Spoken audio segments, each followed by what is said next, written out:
Once upon a time, the infamous rover Reynardo plundered the floating isles. Then his mother called him to her deathbed. "Swear to me that you won't die on the gallows," she rasped. Reluctantly, he swore. And he whiled away his days at home with music, cards, and wine. But the Emperor had changed. He'd been good once, a shy, almost humble toad. He'd built universities. But then people started whispering about mass graves in the woods, midnight rituals, victims screaming. The Imperial Ravens would round up entire villages, and no one ever returned. The Ravens had come to Ubar scouting for ancient books said to be of great power. But the librarians had hidden the books, so they'd burnt the librarians. The citizens, outraged, had driven them off. The Ravens had come back with dropships. The kid had fled with one of those books. He was brave and dumb and wanted to join the rebellion. And Reynardo had promised his mother he'd protect him.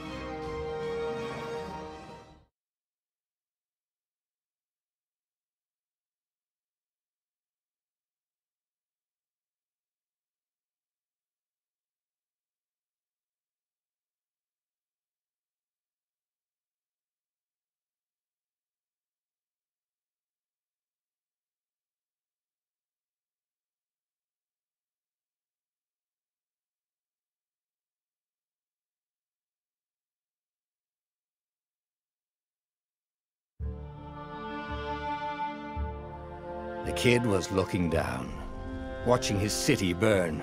"Sorry, kid," Reynardo told the kid. "Look, if we give them the book, they'll leave you alone." "My mother died for this book!" "I promised her I'd protect you." "Oh, damn it." The kid had run off. With the book, of course. So Reynardo had to run after him.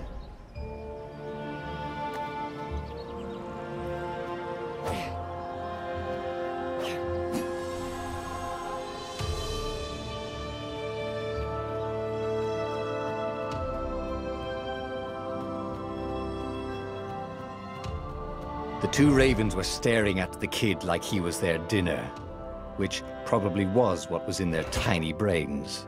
"Hey," Reynardo said. They cocked their heads at him. "Pick on someone as ugly as you." Wait, that didn't come out right. "For the Emperor!" The Ravens cawed and rushed at him.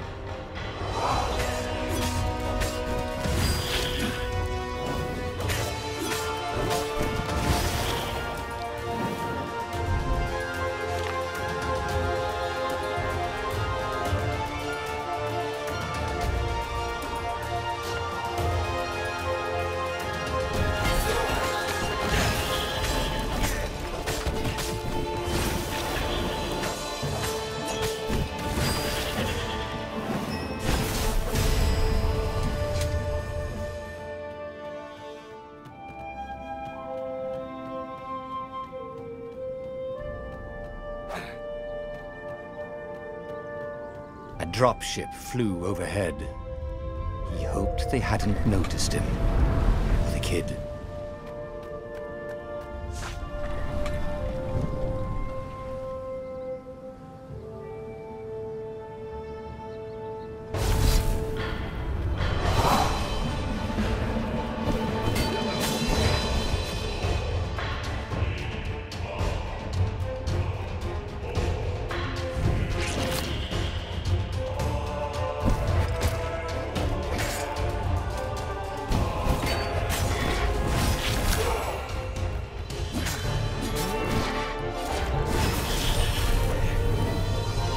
Oh, right. The Gate of Heroes. Someone's idea of a joke, making the Skyship docks a gated community. You needed a hero's sword to open it. And the kid was on the other side of the gate. "Who let you through? Promise me you'll take the book to the rebels, or I'm gonna steal your ship." "I'm not taking that damn book anywhere, and neither are you." "Try and stop me," laughed the kid. "I bet you don't even have a hero sword." And with that, the kid hopped away. Had to hand it to the kid. He was an idiot, but he had guts. Where was Reynardo going to get a hero sword?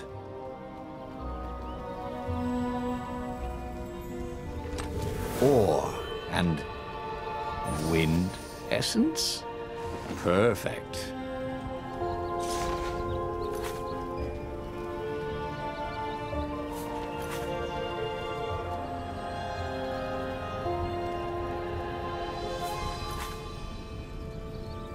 A hero sword. QED.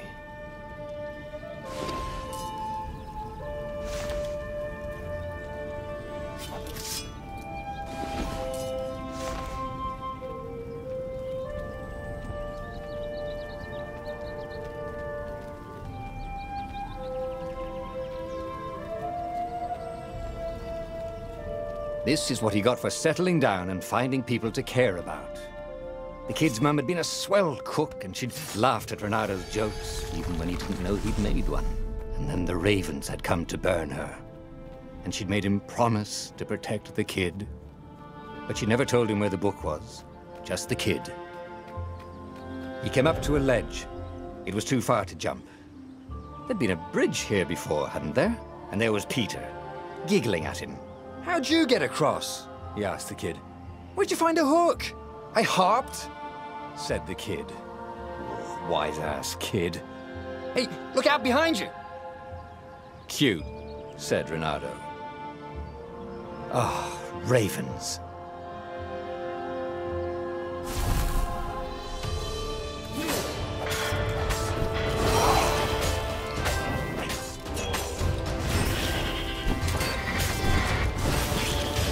It was time to talk some sense into the kid. Just hook his way across the ledge and chase the kid down.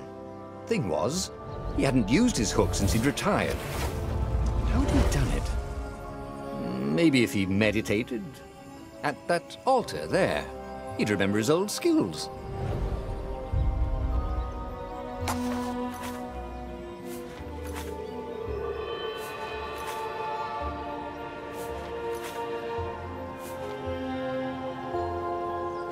It was starting to come back to him. Something you never completely forgot, like how to freeze time when attacking. The more he fought, the more he'd probably remember.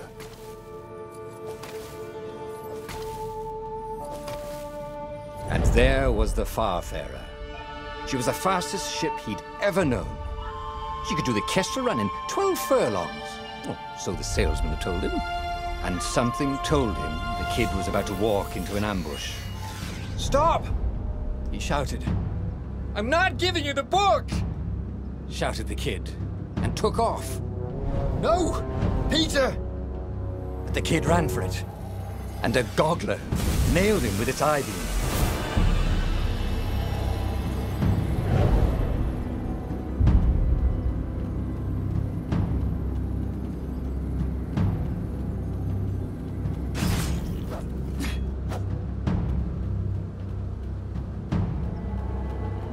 The book was unburned.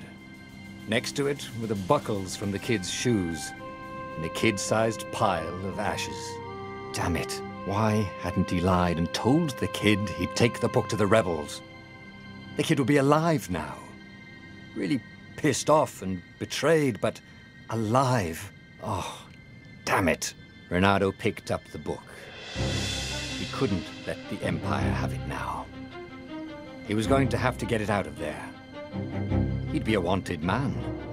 Probably have to join the rebellion just to have a place to dock. Well, he'd hated home life anyway.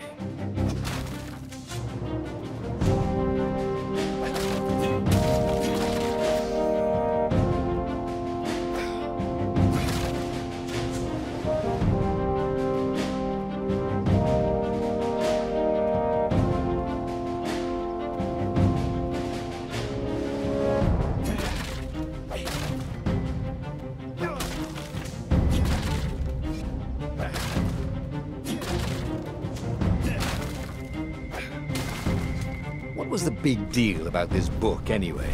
Maybe he should open it and find out.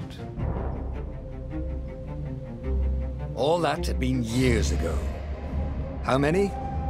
The war was a blur, and now 3 Raven scout ships were chasing him. Where are you running, rebel? Cawed the Raven captain over the loud hailer. Renato could see them cranking up their catapults. Just going out for milk? Renato yelled back. Where can you run? Laughed the Raven horribly. Far behind him, another city was burning. The dark cloud above its island was thousands of Imperial ships. The fleet was doing a thorough job. Take us to the rebel base, and we'll spare your life! It cawed. The entire jury-rigged rebel fleet was only a few islands to the east. Beyond that were only the pillars of heaven, a sea of endless blood-colored tornadoes. The rebellion was out of time, unless Renato could bring a game-changer. Maybe he could. Renato had found out where he could find the pieces of the Sky Ripper, the legendary weapon that had exiled the lost gods. Surely a legendary weapon could win the final battle. On the other hand, his old friend Lapino had sent Renato a desperate message saying he had a brilliant scheme to save the rebellion. If Renato could only rescue him. Renato dived the Farfarer towards the abyss. As he felt the heat of the jet stream, the Raven ships peeled off, not stable enough to follow him down there. Now it was time to choose. Lapino or the Sky Ripper?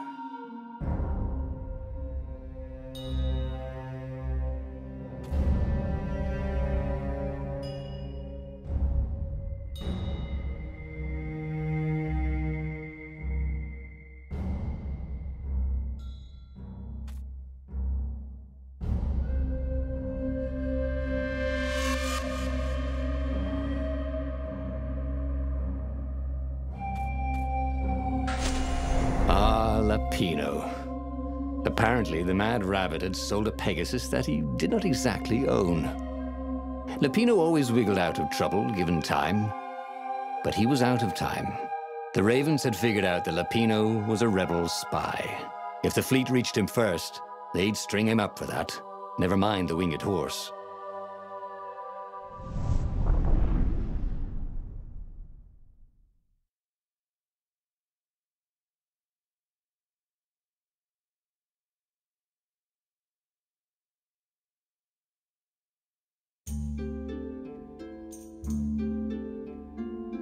Lapino had apparently managed to confuse the judge by arguing that he hadn't actually stolen a winged horse. He'd only sold it. But wait, where was the prison? The village was empty. Had everybody fled the Ravens? If I craft a sword now, it's going to be really short.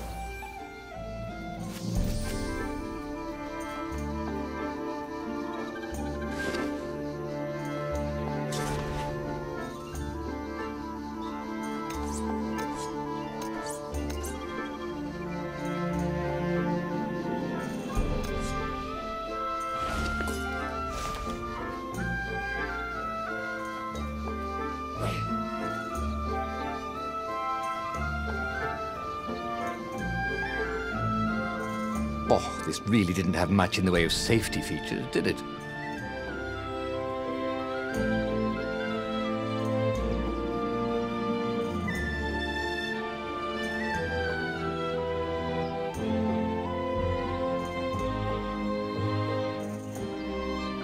The Ravens had taken the town. Renato had seen villages emptied like this. All the people taken away to be sacrificed in the Emperor's secret rituals. Renato hoped the people were just hiding. Renato's blood was up. He just needed to smash something.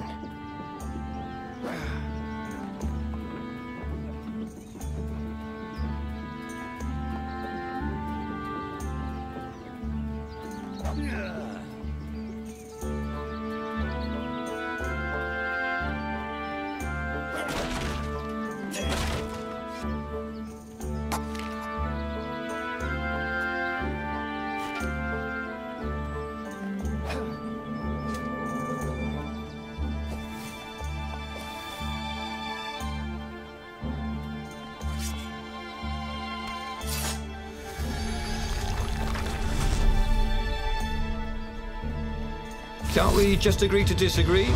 Said Renato. No?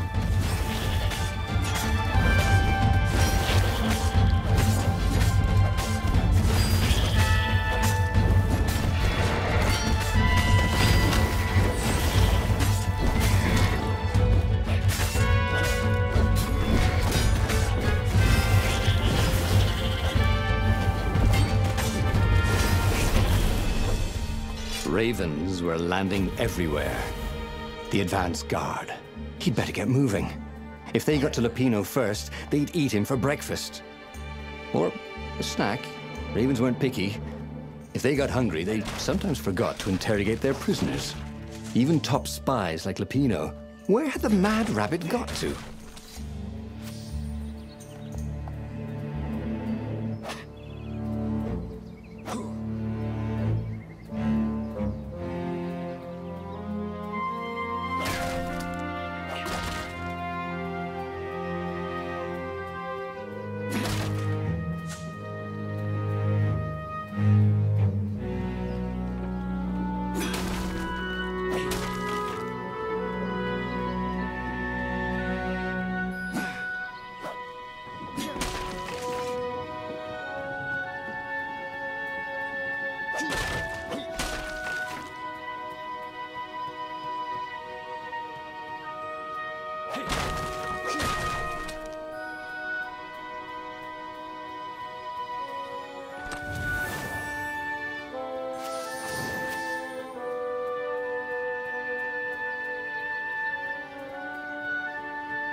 Renato felt like he was ready to learn new things.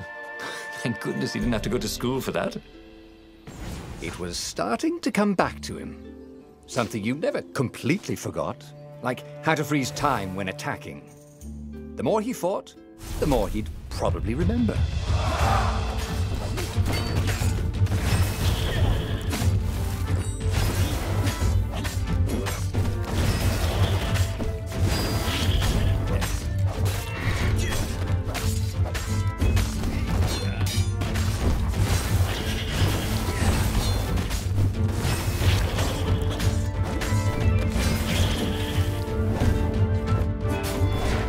Ravens didn't smell any better dead, Renato thought.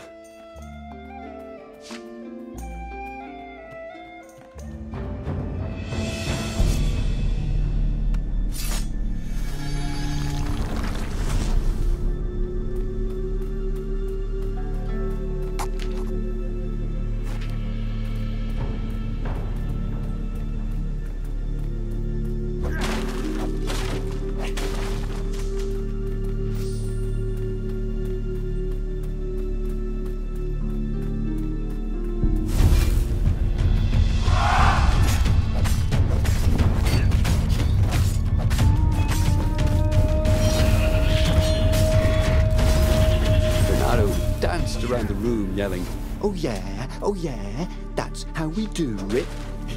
It was something he liked to do, but only after he'd killed all the witnesses.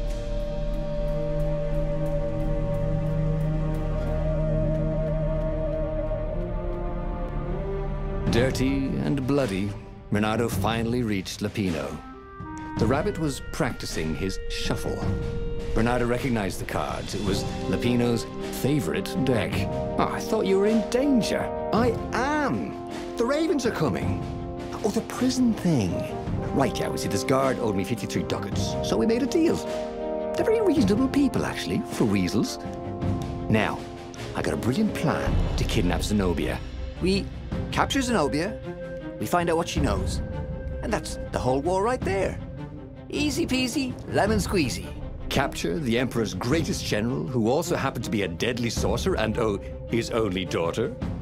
That would be worth it. On the other hand, he could still get to the core of the Sky Ripper, even if he couldn't get the whole thing. It must have great power.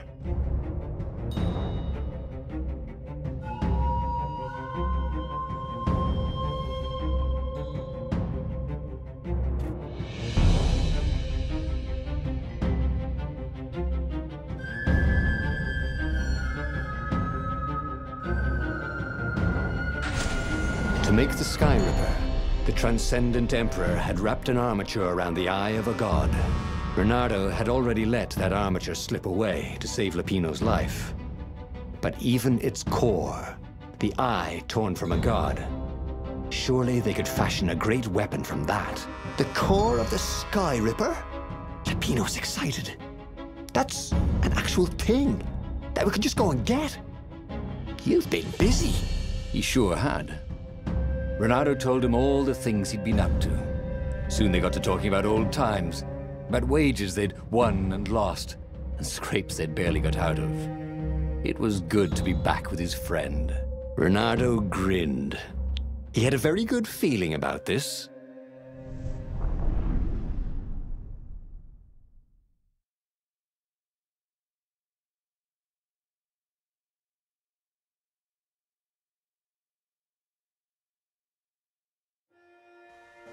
It's beautiful here, thought Bernardo. He was thrilled to be back with his old war buddy. He'd missed the mad rabbit, but something was not quite right.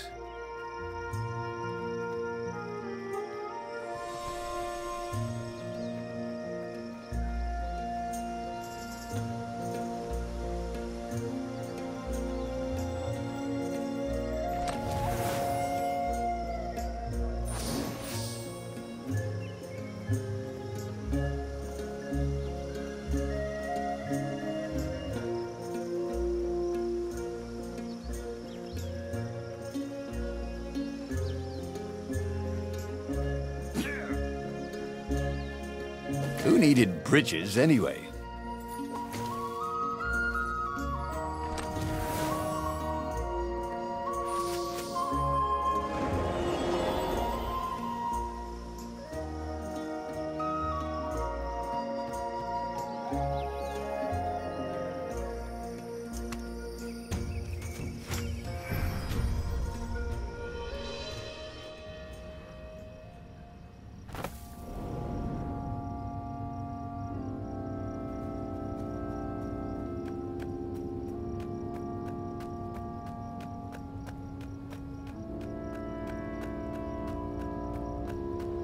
There was something sour in the air.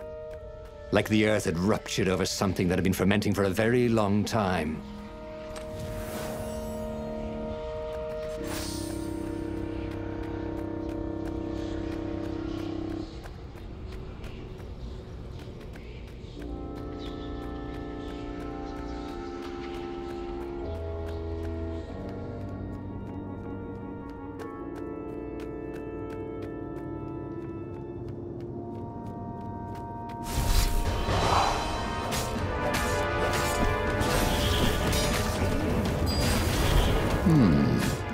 Where did that go to?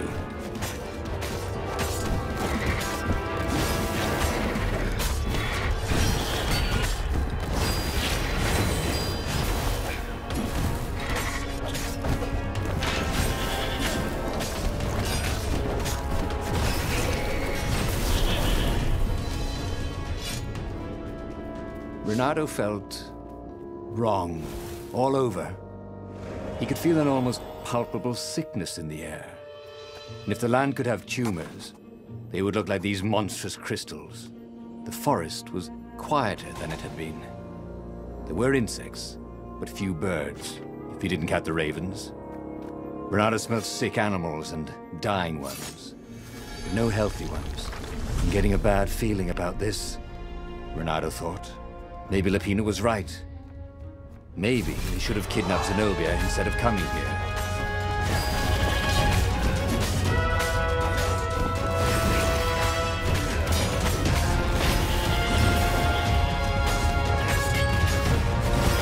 Come over here.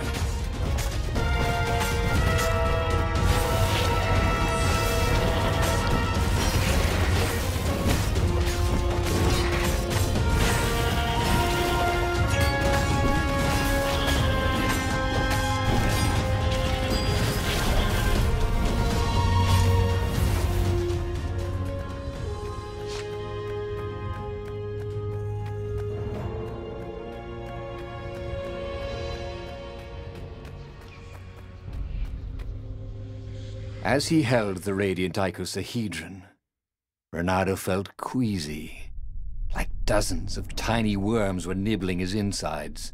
It wasn't healthy to be so close to the eye of a god. How could he use it? He could take it to the observatory. The scientists there could tell him how to harness its ancient power. But honestly, Renato ached to get away from it. He brought the core back with him to the Farfarer. But honestly, Renato ached to be rid of it. Tell you what, said Lupino. I'll take it to the observatory. You attack the Imperial outpost. The Imperial outpost was a vital communications node. Taking it could shatter the Empire's ability to coordinate. And it would be full of secret plans and maps and maybe even rebel prisoners. It was a good target for a hero like Renato. But what if Lupino got the core and then broke it or lost it? Or worse, was Renato ready to take that risk? Maybe it was better if he brought the core to the scientists himself. Trust me, Renato, you won't regret this. I'll treat the core like it was my own baby daughter. As the Farfarer dived towards the Nexus, Lupino was jumping up and down with excitement. "Stop rabbiting around," Renato said. Lupino just stared at him. The moment the ship landed, Lupino leapt off the ship.